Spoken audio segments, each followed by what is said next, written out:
Welcome back to the Daily Dean. So, what really is OCD? I was going to make a video on me trying to learn how to do a handstand, but then one of my friends said, you know what would be a good topic? Explaining what OCD is and what it isn't. Now, obviously, no, I'm not an expert, nor a researcher, nor a scientist or clinical, researcher on OCD and other things related to psychology. But I can tell you that OCD is not wanting a tidy desk, or not, being organized, or not, feeling like you're a perfectionist. So just with that out of the way, now I'm going to expand on that. OCD is a disorder where you have obsessions and compulsions, hence obsessive compulsive disorder. Contrary to what you might or may not believe, OCD does not stand for obsessive cleaning disorder. The C stands for compulsions.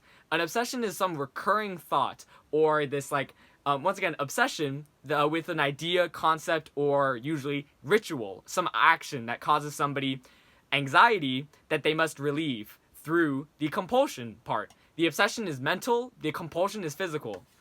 Say that somebody passes through a doorway. This is an actual example from my textbook where I took this class on psychology and learned about OCD. Say somebody is walking through a doorway and they have OCD.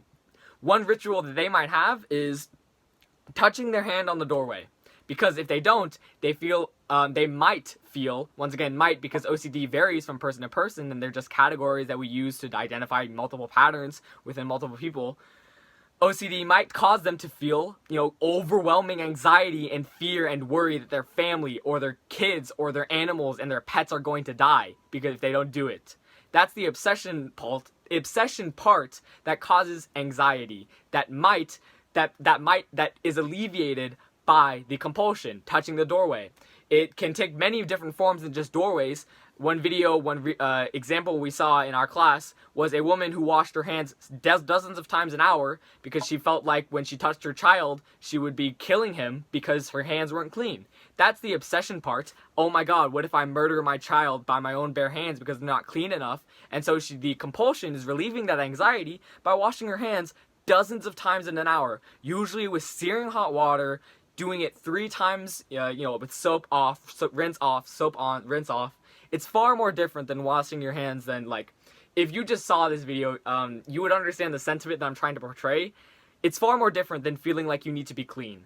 It's a pain, an anxiety, once again, that mental anguish, that physical harming if your hands aren't, rubbed clean of any dirt or anything you might feel is dirty.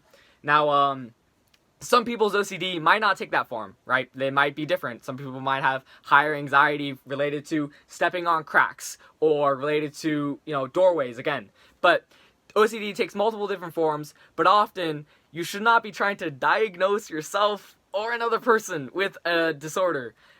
Really, that's one of the things that this textbook and our class talked over. Please, if you see some kind of symptom or some kind of if you were reading about personality disorders and you see, a narcissist is somebody who has a high sense of grandiosity or, self-worth, please don't try and diagnose people with narcissistic personality disorder, because one, narcissistic personality disorders, the 9 categories are 3 categories don't really fulfill or aren't really identifiable and therefore are kind of under, scrutiny for being, incorrect or unapplicable or unpractical. Please, you're not an expert. Neither am I. That's why I'm sharing this. But this is a PSA kind of. OCD and other disorders are not necessarily little quirks that you might have in this class. And again, I keep using class because this is the only kind of validity that I have learning from our professor. She once again emphasized, don't diagnose people with something that you are not a professional clinician for or psychiatrist. So if you have been diagnosed with OCD, I hope I've hit all the bases and that you feel like this applies to you and I'm not overreaching my boundaries or saying something like, all OCD people have this, or all people who have OCD do this, or, something like that. So, I hope that's everything that you need answered about OCD, and I hope you feel a little bit more educated. If you see, or if you hear somebody talk about how they might have OCD, and not, educate them. No, that's a little over impeding. Tell them, hey, that's a really interesting case. How do you really feel? Is that really an actual, diagnosable disorder, or is it more like, oh, I'm just a little, look how quirky I am, or something like that. But that's all, and I hope you have a wonderful week. So bye.